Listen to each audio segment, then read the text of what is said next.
Welcome to Detroit in Black and White, our Friday edition. I'm Adolph Mongo. I welcome Jim Nardone from downtown, downriver, former police chief, expert. What's up, Jim? Happy Friday to you and happy Friday to all our friends. Hello, Duela. Okay. And last but not least, tonight, Vanessa Moss, attorney Vanessa Moss, running for probate court. She's trying to uh, turn the court into something that it once was, because right now they got a big cloud hanging over that court over there. People taking money, people doing things. Folks don't like to go to probate court because the worst I hear about it is that the attorneys, they some of the judges favor certain attorneys, and attorneys, they the ones. It's like they got it. They get it. All the money that people supposed to be getting. That inherited. I know you're gonna say that's not true, but then when you see the headlines in the paper where they took people bars, houses, 500,000. They treated it like they was at the casino, just getting chips and stuff. So, yeah, people do say that. Yeah, well, you know what? I'm glad that you said that. First of all, good evening, good evening, good evening. Welcome to Detroit in Black and White. You already know what we want you to do. Like, subscribe, share, like, subscribe, share. You can catch us on all social media platforms.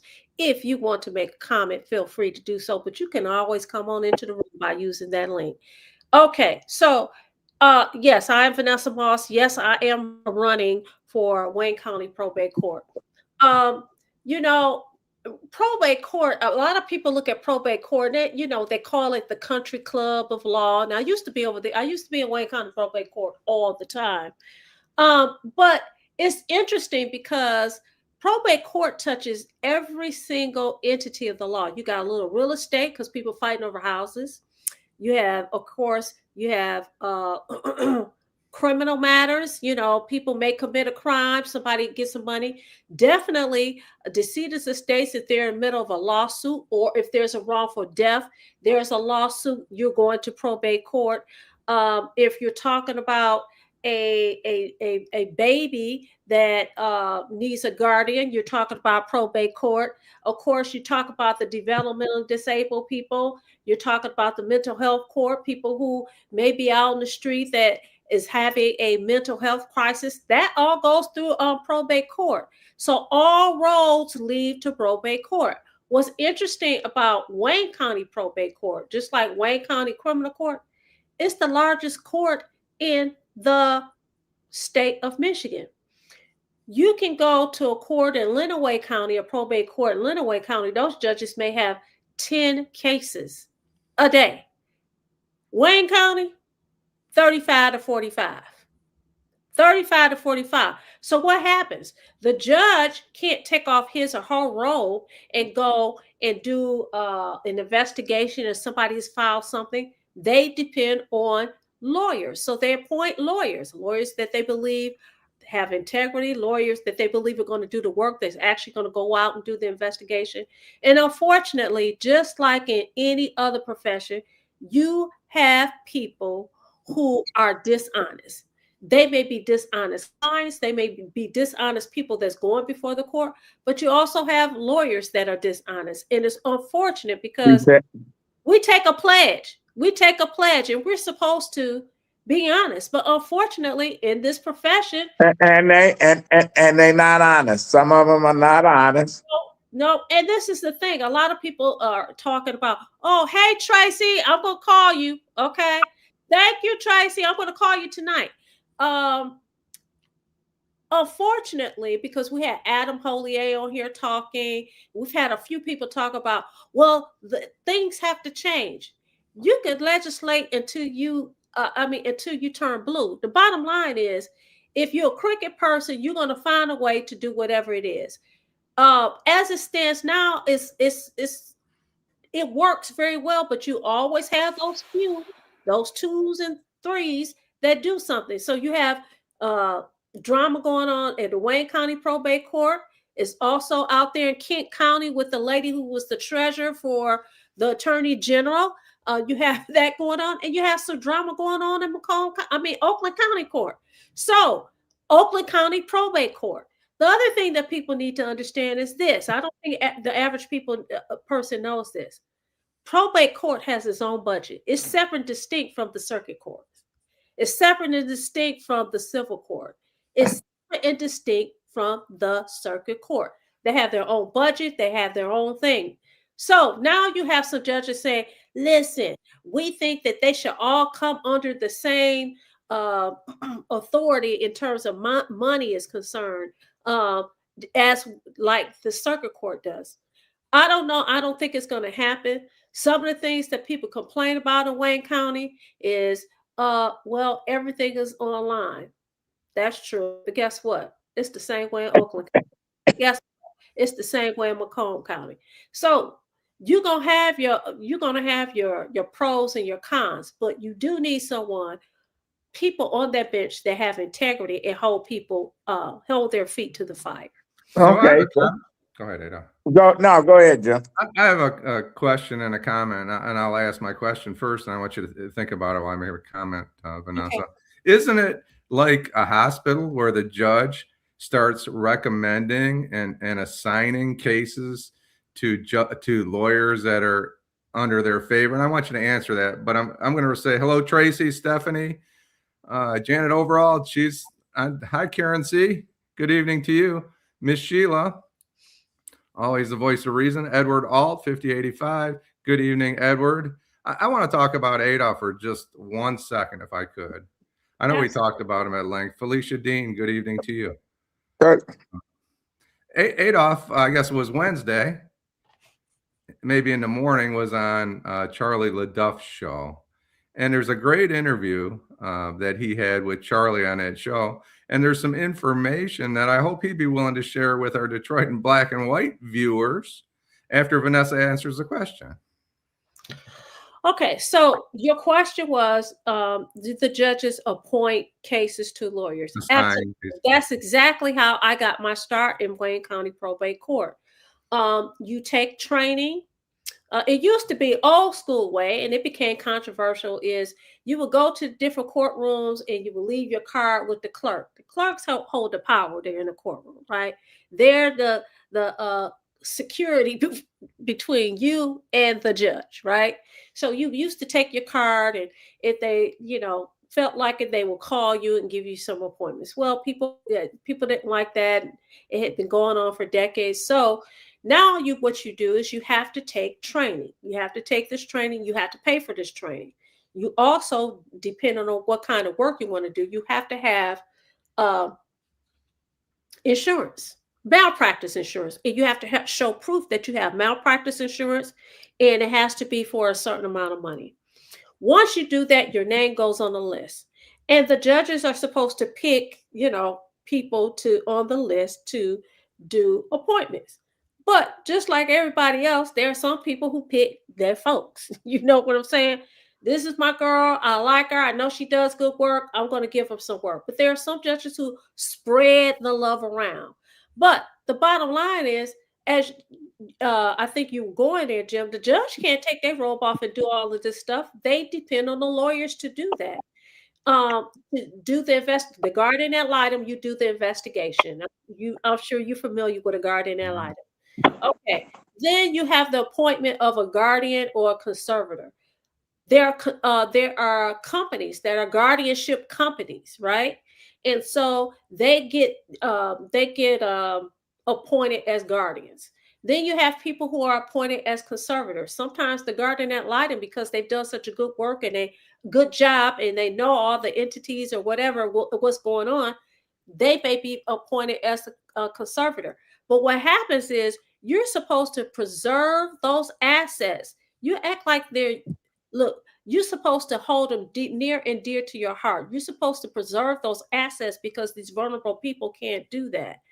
And once a judge gets a whiff that somebody is not doing that, then, all hell breaks out. Now, we know that there's this controversy going on, and they have been indicted, not alleged. They have been indicted for something that's going on over for some things that went on in Wayne County Probate Court. But to be very honest, they're not the first, and they won't be the last. They should be. They should be ashamed of themselves, because What about the judges that gave these folks all these I think it's interesting. I don't know cases? if anybody else has asked that question, because I'm asking the question. in my purview, there had to be some people that were complicit in this. I read the story that I'm talking about. It's the latest indictment. Did you guys notice that it said an unindicted co-conspirator? So for me, that means that was somebody that was working in the court. I don't know. Well, you don't know that. I mean, Somebody. Could be somebody that works in the office of the court, I'm right? thinking that's what it is. I'm thinking it was a clerk, okay, Sure. some clerk or something like that.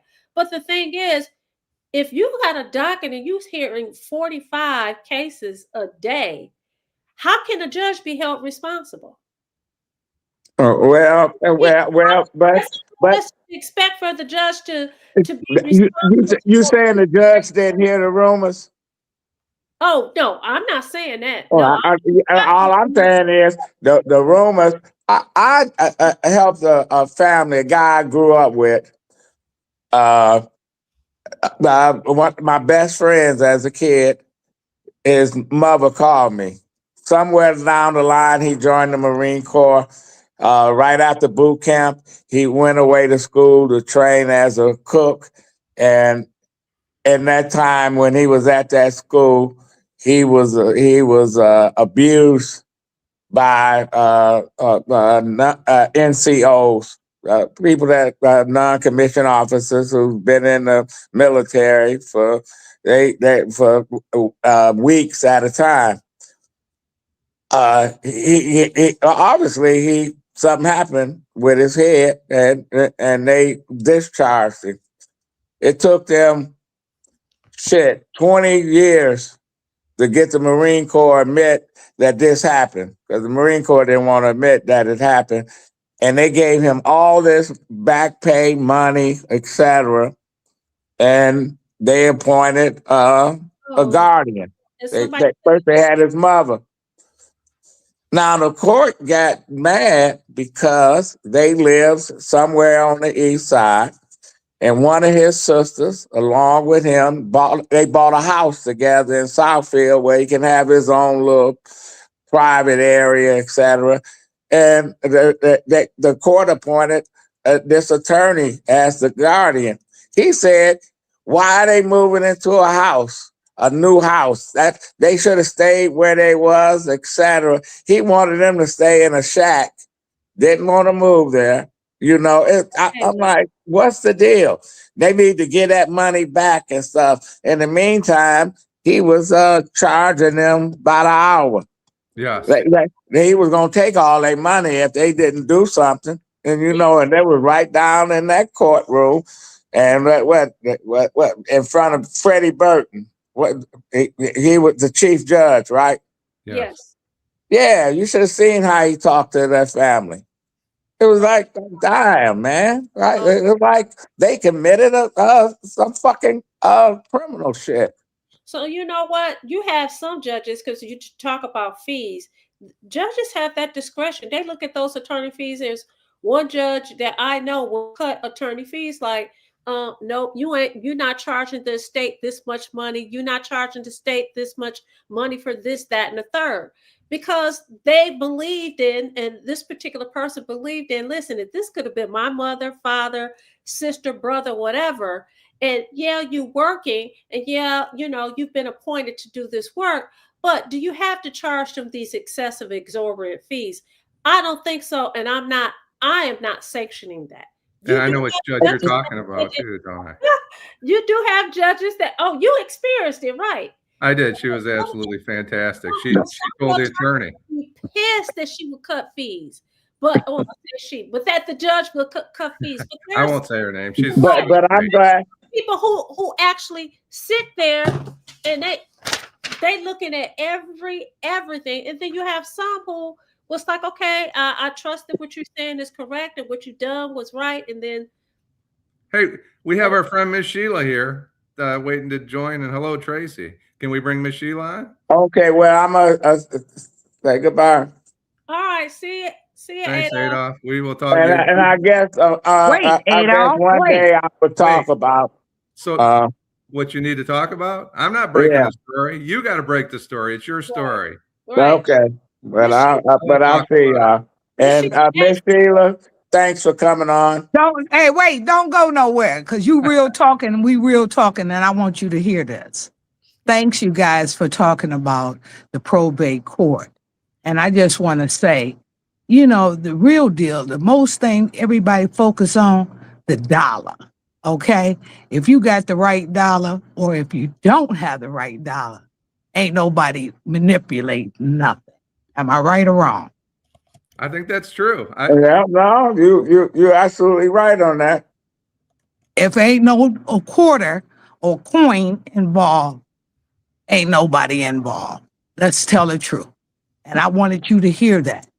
Now, Well, the money talks. it always do. Now, let Yeah. me say this to you. I want you to know, Miss Vanessa, that money don't mean nothing when you have integrity. And I want to support you.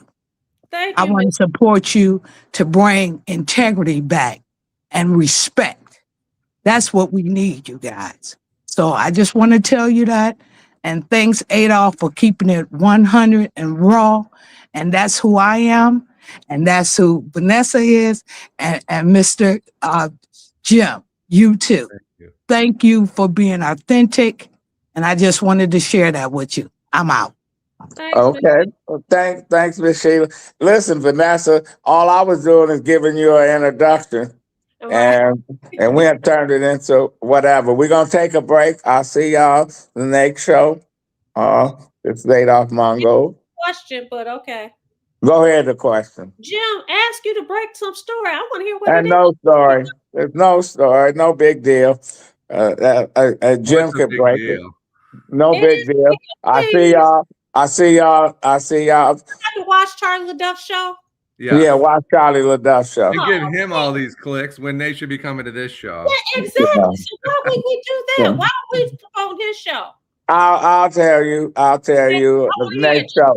Just give me a Part little bit. two. Part two. Part two. So we gotta wait till Wednesday.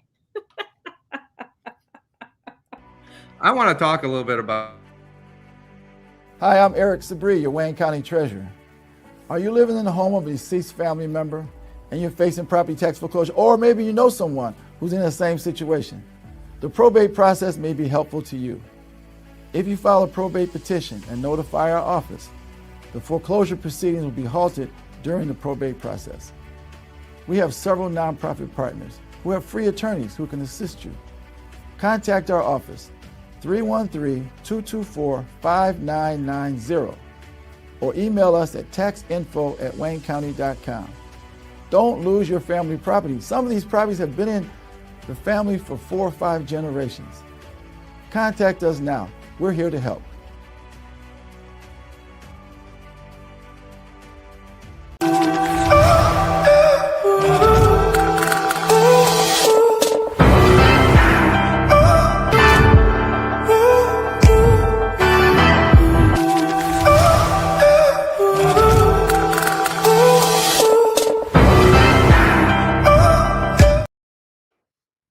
We're back, Detroit in Black and White, our Friday evening's edition. You have Adolph has left. We have Jim Nardone, our brother from downriver, our fam, the former chief of police for the Trenton Police Department. And also you have myself, Vanessa Moss, attorney, professor, mama, G-mama, friend, sometimes a foe. Moderator here, Detroit Black and White. So, Jim, you want to? I think I know what it is. Is it You don't. I don't. Oh, you might know about that. That's not what I want to talk about, though. Oh, Hello, okay. Dominique Richmond. Good to see you tonight.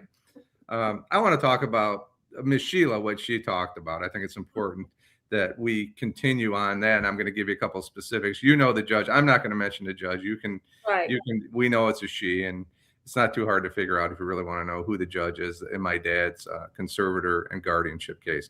But two quick things. One, she told the attorney, no, we're going to protect Mr. Nardone's assets. You're not charging this amount for hourly rate. It's about half of what or a little less than half of what he asked for. And the judge dressed him down and said, you know what?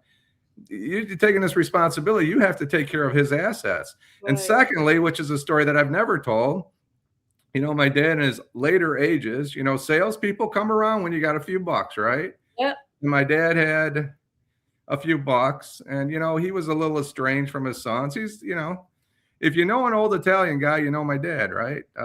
So anyway, he had signed on with an annuity, and he was doing okay with it. We did not know, and he didn't even know where the money was. All right.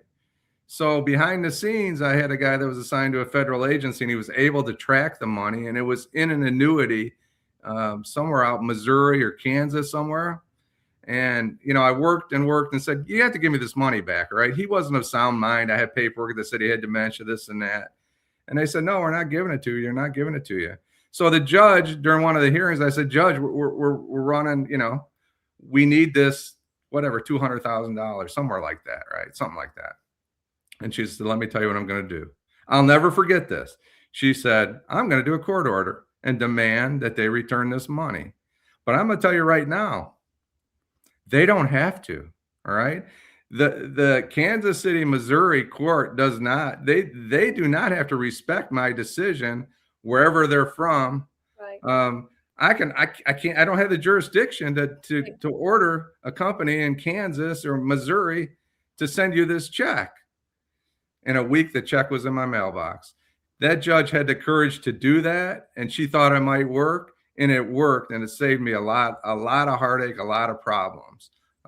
So there are, when we talk about integrity, the judge that I'm mentioning,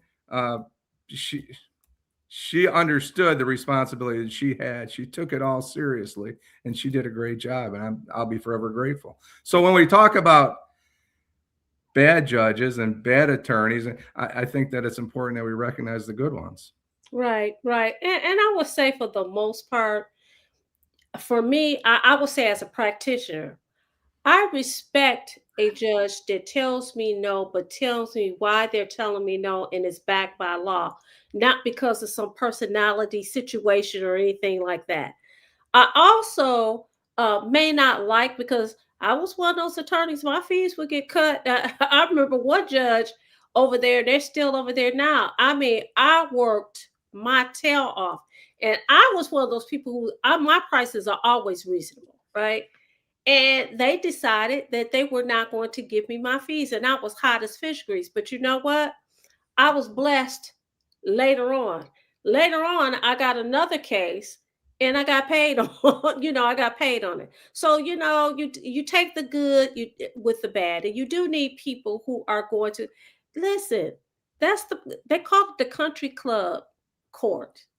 Don't tell people that you're running for the country court judge, country club court judge. Call it, but because it's called that does not mean, because people say that does not mean that you have the authority to just take advantage of people. That is the court where the people are most vulnerable. They can't make decisions for themselves. I'm not a judge. I will be. I believe that. But you know what I tell people? You know how you can protect your assets? You don't have to do it well. You don't have to do it well. There are some things that you can put in place outside of that. If you have if you do a power of attorney, and you did a power of attorney in 2002, and here it is 2026, and somebody's questioning it, they can't say there was undue influence, because of course in 2002 you was working, you was of sound mind. Who's going to question that or challenge that? You understand what I'm saying? Real estate, you could do a ladybird deed. You can put somebody's name on the property before, and just put it away, put the deed away. You can make beneficiaries of different, like the annuities that you're talking about, or bank accounts and those kind of things. So there's things that you can do. But there are also situations where people don't have family members, or they have scantless family members, and they need help from the court. And when the court was designed to assist, help people, not take advantage of people. So Thank you, Ms. Sheila, for coming on and for your thoughts. We appreciate having you on. And thank you, Edward, for your comments. It depends on the judge, Ms. Sheila. You're absolutely right. And we need good judges, and we don't have enough of them. Dorian Denard, good evening to you. Where have you been, Dorian? Right. What's up, Dorian? Yep. So a Detroit officer arrested after woman says he stole her intimate images 2 hours ago. I had not heard that, Stephanie. What did she say happened? A Detroit officer arrested after woman said he stole her intimate images, pictures of her, probably took pictures of her and used them to control her. And, that's about control. And that's awful. It's a different world today, and people should be held accountable when they do stuff like that. Yeah. But having said that, be careful who you take naked pictures with, would be my answer. Oh, absolutely. Because there's somewhere along the line, somebody may want to control you. And when you do things that they can use to take control of your life, they will do that. And that's sad. I'm sorry to hear that. And yeah, I like it's interesting. When I said, hey, I'm running for Wayne County Probate Court, you would not. I got a phone call yesterday. It was like, oh, such and such did a deep dive on your social media to make sure that you didn't have anything, outrageous on your social media account. And we're so pleasantly surprised. You came up clean. I'm like, what? I had no idea that they were doing that, number one. Number two, I said thank you because I didn't even think about somebody else that's running or whatever. They hire ops to do something like that. But when you talked about the intimate photos and things like that, you have to think about that on social media. I don't care whether you're running for judge or if you're a mother of a single mother of 3 children. There are things that you don't want to have out there. Like Jim said, you don't want to have anybody taking no pictures of you, scantily clad, if you will. And you shouldn't be putting that on. If you're okay with putting that on social media, fine. But that stuff can come back and bite you in your tail. Thank you for the comments, Joe Merriweather, our friend Joe Merriweather, who's been on the show, former DPD helicopter pilot, former Wayne County Sheriff's officer. I think she was a sergeant or a lieutenant. I think she was a sergeant there. Good to see you tonight, Joan. Dorian makes a point. He used her phone and stole her phone to steal her pictures. Well, then he belongs in jail. Larry Barnett is a viewer, and Dorian reminded me I have some of his screenshots. They're all clean. He made some comments. He watched the show after, like Dorian does and has, and said, we have black people in the city who are Democrats who've never supported a winner. Black people in the city of the majority have nothing to vote for. No one really looks into why black people are voting. And that's Larry Barnett, number 23. They're not voting because they're traumatized. It's like going to a doctor after the history of medical racism. So Larry Barnett made some points after the show was over, and we didn't get to them. And I think we should, maybe some of our other viewers have some thoughts on voters in Detroit and why they do and don't vote. So one of the things that I talked about today, first of all, as a judge, you're not supposed to talk about politics. I'm speaking judge into my future. And if somebody's watching this show and get turned off, then, you expect for people, then you don't think that people really live or have opinions and views and things like that. One of the things that I was talking about with a very good friend of mine was we were talking about Jasmine Crockett and how she did not prevail in the race, and she gave a speech that was very, some people thought was very divisive, but there were people who in the Democratic Party who was very critical of her campaign. They said that she didn't have any direction, yada, yada, yada, Scooby Doo. Okay. So our conversation evolved, and I said, I find it very interesting that everybody else hold everybody accountable. Listen, our parents tell us when we do something wrong. Our neighbors tell us when we do something wrong. Judges tell us when we do something wrong. Sometimes your kids tell you when you're doing something wrong. If you have somebody that you were a chief of police, if the mayor didn't like what you were doing, he would say that. Why is it with politics? My mayor was she.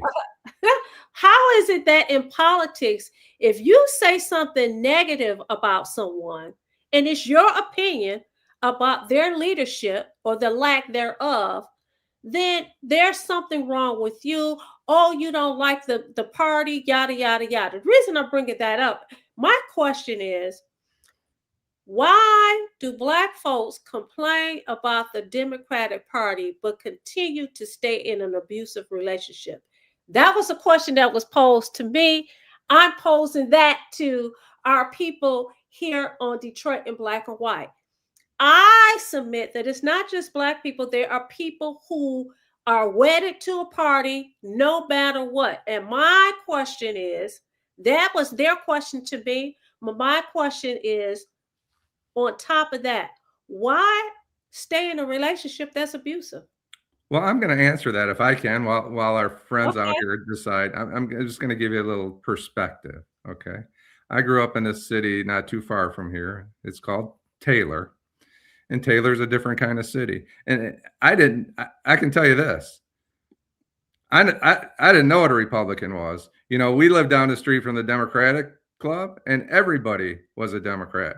I don't think it's like people that say I never met a Black person. I never met somebody from Mexico until I was an adult. I didn't meet a Republican probably till I was 15 years old. We never heard of Republicans. They were like foreigners. All right.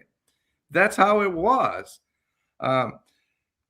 Following up with that, you stay attached to the party that you think is doing better than the other party. So people that are Democrats their whole life, they still vote Democrat, even though they're not happy with the party. And I think that's probably true on the Republican side. Yeah. I saw something the other day, and the current president, Donald Trump, it's all about, his popularity.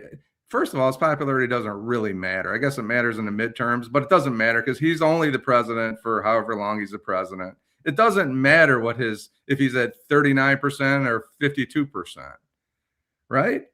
But then I saw something that said 94% of the people that voted for him would have voted for him again, even with everything that's gone wrong or the negative view. And I think that's probably correct. The people that voted for him, if there was an election today, based on the opposition, they're still going to think he has their interest at heart better than the other party. And I think that if you agree with the Democrats 30% and you agree with the Republicans 0%, you can be way mad at the Democrats, but you're still voting for them. That's my thoughts. Well, you know what? You're probably right, Jim, but I will say I've been watching these elections across the country, and I do think that with these wins that the Dems are have in their pocket, I do think that it is an indictment on the current president. I read a story earlier today where there were 3 Democrats. I forgot where this was, but they were all voted out because they reached across the aisle, the Republicans, in reference to some legislation, and the Democrats in rural as well as in urban areas. I think this is in North Carolina. It was either North Carolina or South Carolina. It was one or the other. These people were voted out. They was like, you crossed by party lines. We didn't like it. You out of here. The Liz Cheney effect. She's stepping out. People are, who has all the courage in Congress right now? You know who the Republicans are that went after Kristi Noem this week? They're Republicans that aren't running again. Right. Well, those are we want people to behave that way all the time. Right.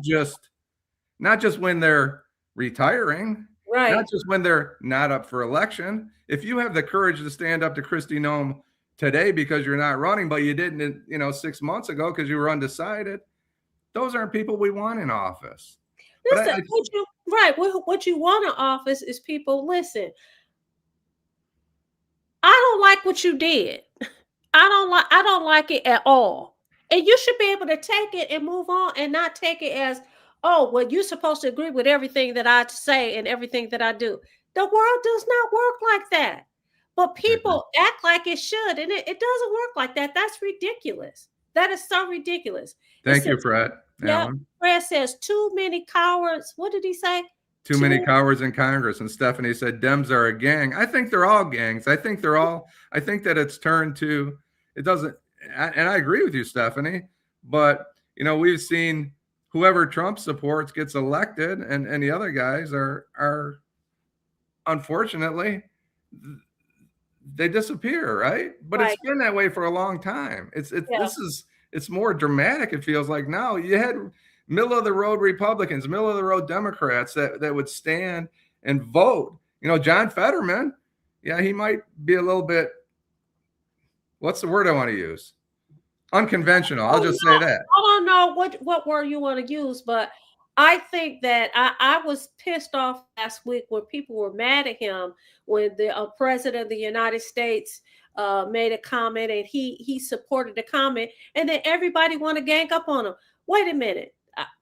I think my mother had a single birth delivery, and I think I'm an independent thinker.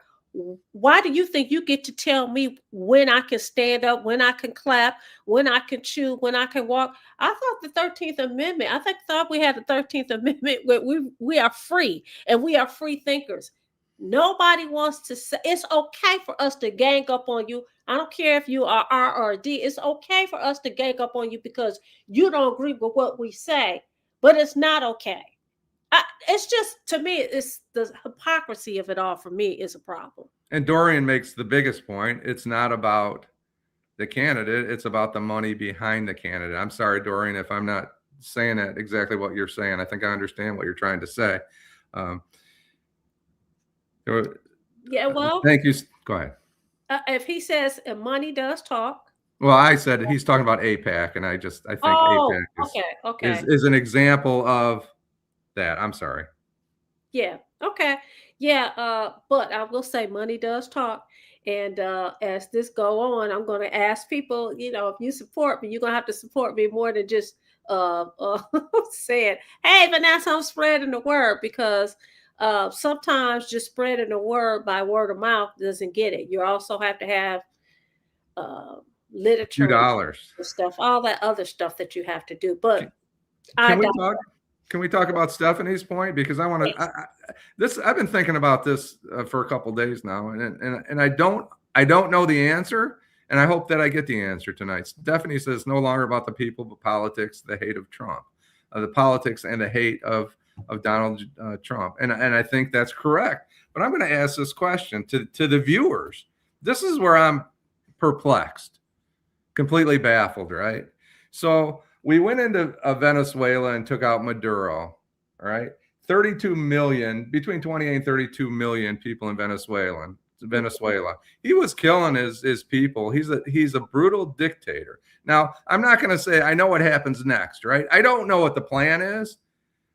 He may be replaced by somebody that's just as evil as he is, right? But there's 32 people, in my opinion, that have an opportunity to be free of this dictatorship. And I think, in my opinion, I'd rather us have an opportunity to know that than to know they have to live under that dictatorship. 93 million Iranians have an opportunity. Now, it's a big ask. I'm not that naive to think that tomorrow it's going to be, like the United States. We know it's not, because they look at the world differently. But there's 93 million people that have an opportunity to be free. Iran pre-1979 was a pretty cosmopolitan, pretty up, it was a different world than it is now. But they took over, the Islamists took over that country, and, they became terrorists. And for the last 50 years, Iran has been You know, they killed 30, we think, right? Some of it's propaganda, 35,000 protesters, right? So to me, this is all good, or the potential is for a better outcome than a year ago. And is it just about Donald Trump? Is everybody, when people say, well, it's because of the Epstein files, are you kidding me? 135 million people that were under, you know, brutal dictators and brutal leadership, killers, cold-blooded killers, is about some dead pedophile? It's not about Jeffrey Epstein. It's not about Donald Trump. It's about making the world a better place. It's about protecting our interests too. I get that. You know, I'm making a face on that because I think the president of the United States is a dictator. He wants to be a dictator. I have a problem with that because if you know the history of this country and you know where people came from England over here to the United States, they fled from dictatorship. And so for people to support a dictatorship, I personally have a problem with it. Now, because I personally have a problem with it, I say this time and time again, everything he does is not wrong. But everything he has done is not wrong. But he hasn't done everything right either. And he is one of those people who feels as if everything he does is right. I have a problem with him and anybody else who acts like that. He's a spoiled, petulant child. We all know that. You know who he is? He's like every other billionaire that you've ever met. Every other billionaire that you know. I've never met a billionaire. I'm sorry. They get what they want. That's what the Epstein files are about. It's about people controlling other people with cash. That's been going on in this country since day one. You know, if you have more money, you can control other human beings. That's what business owners do. It's just the way of the world. Now, thank you, Fred, for your comment, but I'm going to take a little exception to it, and this is why. All right, I'm gonna follow you, and Vanessa, I'm going to disagree with you a little bit. Mm-hmm. You can say that he has tendencies, that he wants to be a dictator, and he could be, you know, he could be a king if he had the opportunity to do it. But my difference is, here's a guy that bitched and moaned and whined. And what did he do on January 21st, 2021? He got on a plane and left town. He doesn't have the courage to be a dictator. He's like every other rich guy that doesn't get his way. He talks big, but when push comes to shove, he runs away like a little girl. Like, I can't even say a little girl. He runs away. You better not say like a little girl. He runs away when things get bad. And he does not have the kind of courage that it would take to become a dictator. I don't think dictators have courage. I think they're bullies. I think they're petulant. As you say, he's a petulant child that used to get in their way. I think that fits his description. Dictators look just like that guy that occupies the White House. Now, let me say this. I would venture to say he's not the only person that's occupied that house that's come across as a dictator. But because of some of the things that he has said and done, and because people don't like him, people don't want to recognize that. I mean, I'm not saying that this has happened, but some people may feel like their mayor or their governor is a dictator. Some people may feel that way wherever they live in these United States of America. We're going to take a pause. We're going to take a break, and we're going to come back to Detroit Black and White on Friday evening's edition. Hi, I'm Eric Sabri, your Wayne County Treasurer. If you're living in the home of a deceased family member and you're facing property tax foreclosure, the probate process can be helpful to you. If you file a probate petition and notify our office, the foreclosure proceedings will be halted during the probate process. Contact us at 313-224-5990 or email us at taxinfo@waynecounty.com. We're here to help.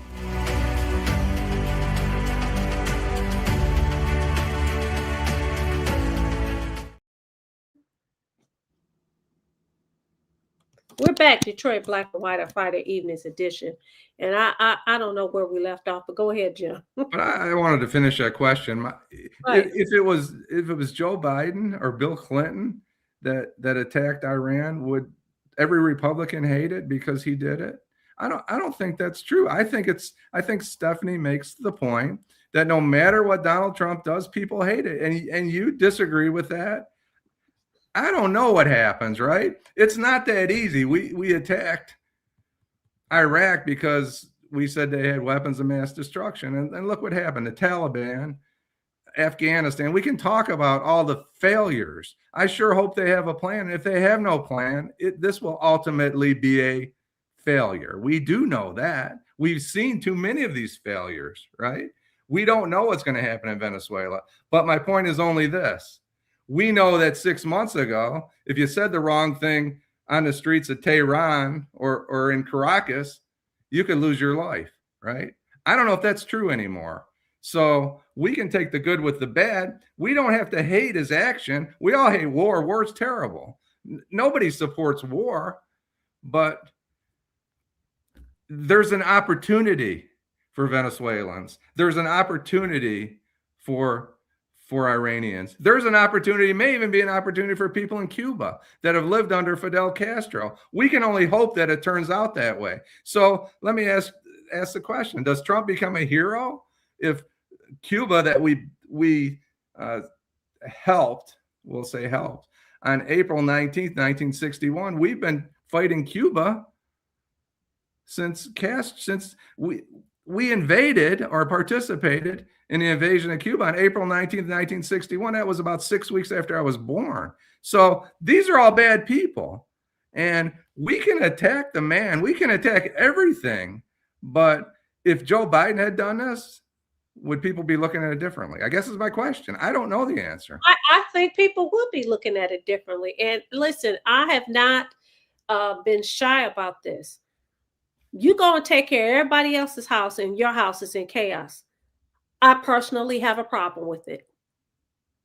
I personally have a problem with it. I personally have a problem with our sons, daughters, fathers, nieces, and nephews being ordered to go and fight when we don't even take care of them when they're here at home. I have a problem with it. Now, I will also say, though I have a problem with it, I respect each and every person that has decided to volunteer to go and follow those orders in the name of protecting the United States. I have a problem with the United States not taking care of our people. I do. I understand. That's a great point, but that's not my point. That's a great point. I understand that. So when you say things like, well, they are, they're doing a good job. The people, they can live free. You talk about. I didn't say they can. I said the opportunity. They have the opportunity. Excuse me. You're correct. Yeah, I don't know what happens. If it was in court, the judge would say, Vanessa, they did not say that. You making up words. So you're absolutely correct. But the point that I'm making is this.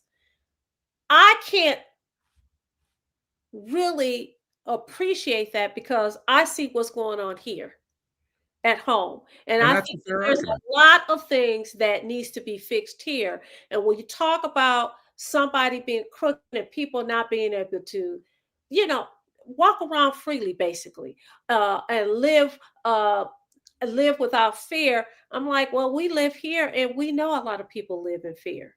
I mean, you and I walk down the street and fearful about walking down the street and or getting on the bus and or living in certain neighborhoods. I personally have a problem with that. I'm with you. I agree. So Stephanie makes a point. Just watch the media in Iran. Well, I saw the people in Venezuela, and I saw the people in Israel.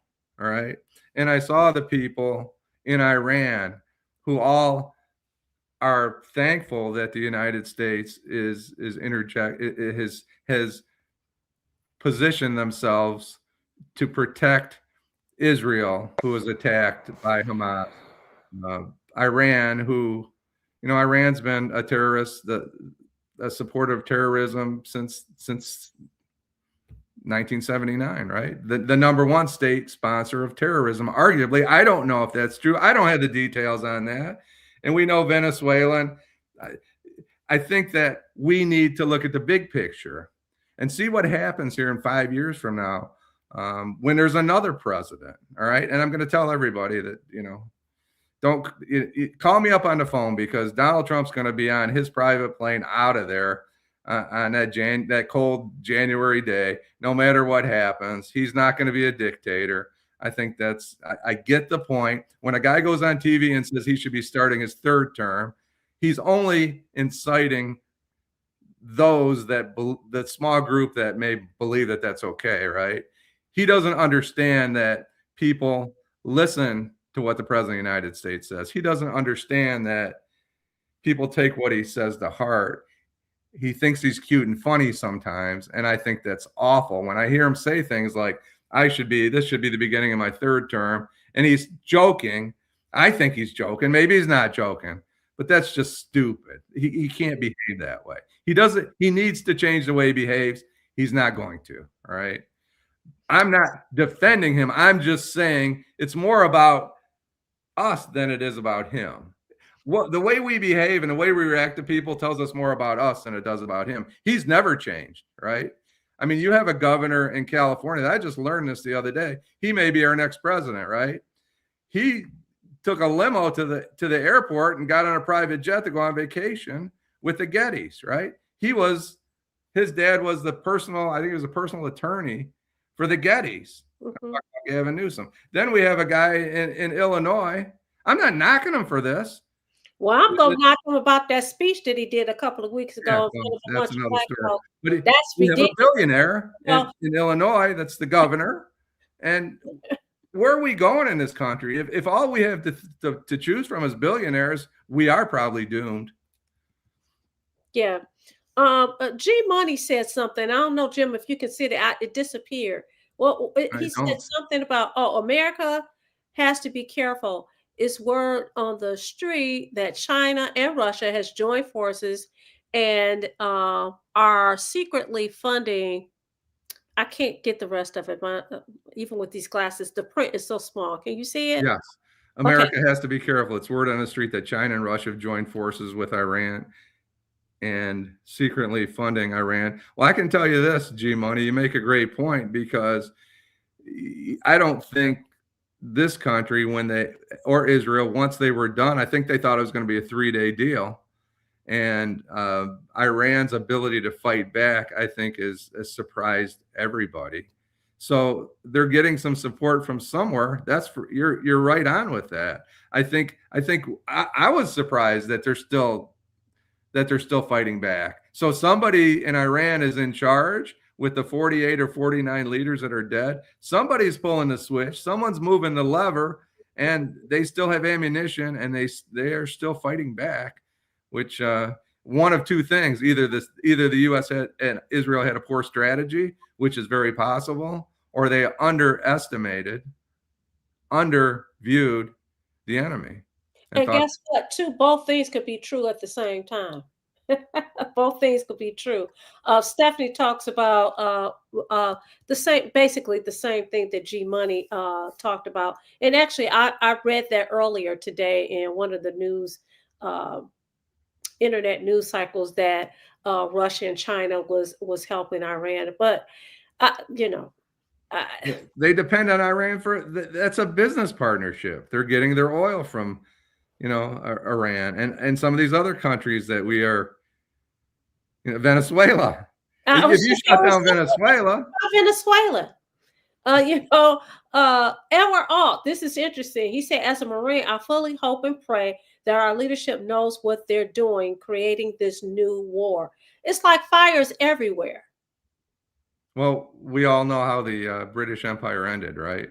Mm-hmm. So Edward, that's a great point. We worry about the men and women that that have to fight the battles because they're not at the country club, right? They're in Kuwait losing their lives. Right. People that decided to give back to this country, and we owe them a debt of gratitude.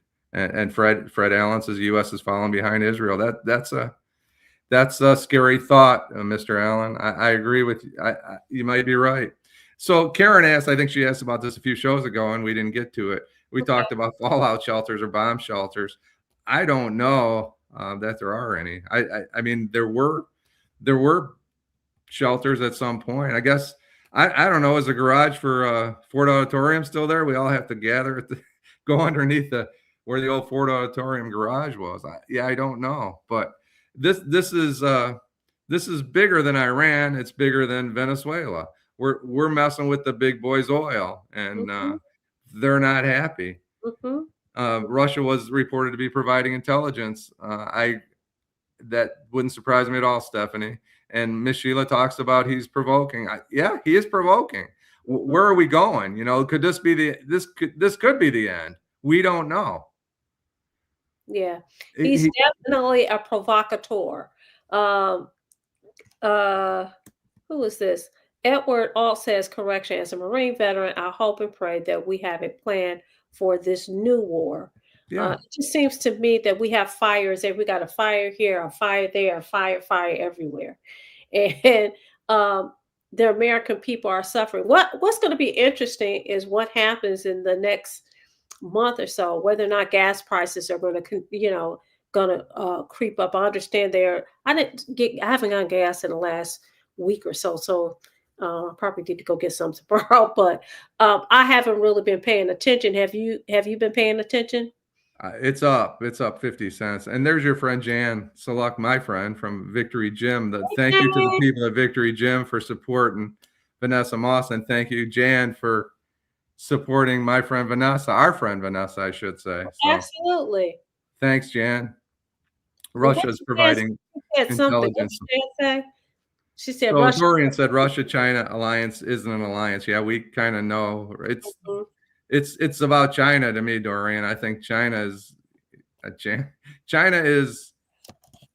who we need to be concerned with, and China is not happy today. I can tell you that.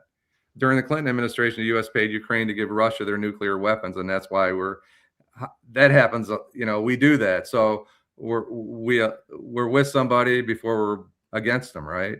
We're with Iran before we're against Iran. We're with Iraq before we're against it. We do that a lot.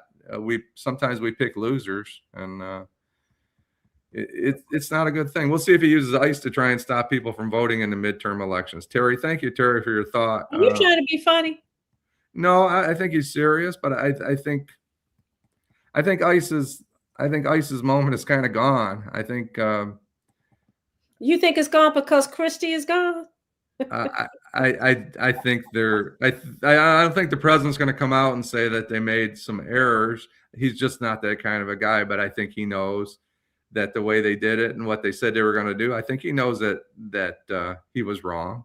I think that the government knows he was wrong. I think Tom Homan knows that he was wrong. And I think Tom Homan's going to try and fix it.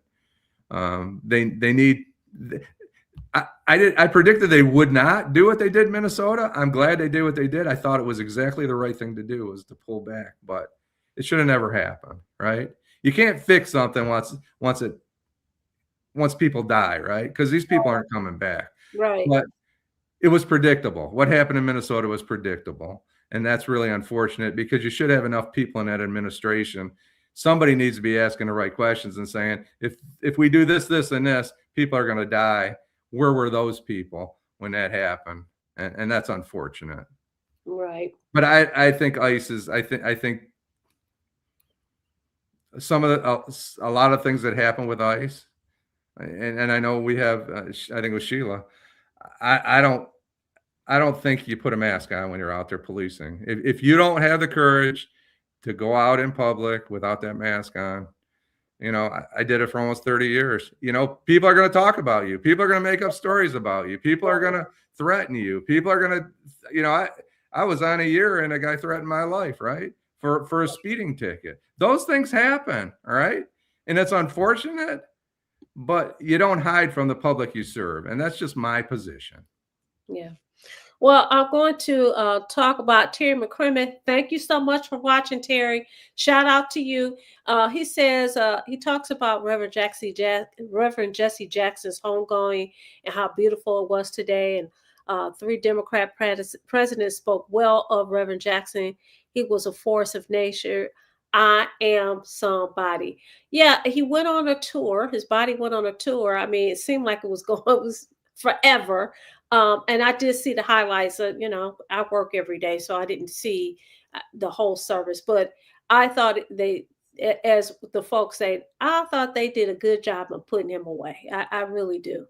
We also have. Stephanie, can I answer that? Because Yeah, I'm go sorry I ahead. have to do this because Stephanie, I wore a mask.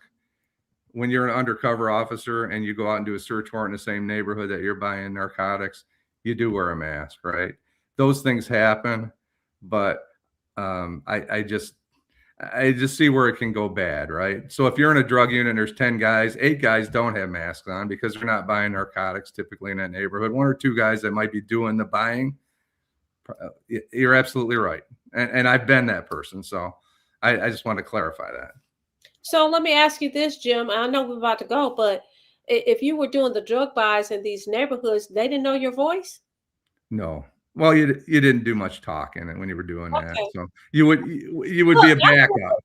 You would be a backup on a search warrant or something. You'd be like the 6th guy in or whatever you would be. But Okay. you didn't want to go face to face with somebody you just bought an ounce of crack from because, you know, it's just bad things happen. So, and yes, it happens, Stephanie. I'm not saying there aren't reasons, there aren't times that police officers shouldn't wear masks, but I don't think when you have 50 or 100 guys going in to do an operation, all of them, and I'm not sure all of them did, but the majority of these guys did have masks. And I just have an issue with it. You have great opinions, great comments, Stephanie, and I'm grateful for that. Thank you. Yeah. Well, it is 9:31. We'll be back tomorrow morning. Hey, D Love, I did call you back. And Tracy, I'm going to call you in 1 second. We'll be back tomorrow morning. We're going to be in the Guardian building. We're going to be live tomorrow morning at 10 o'clock. It'll be Jim, Vanessa, and Allan. I don't think we have a guest tomorrow. I was supposed to set it up, but I've been so busy. So we'll have some guests moving forward. Some interesting guests.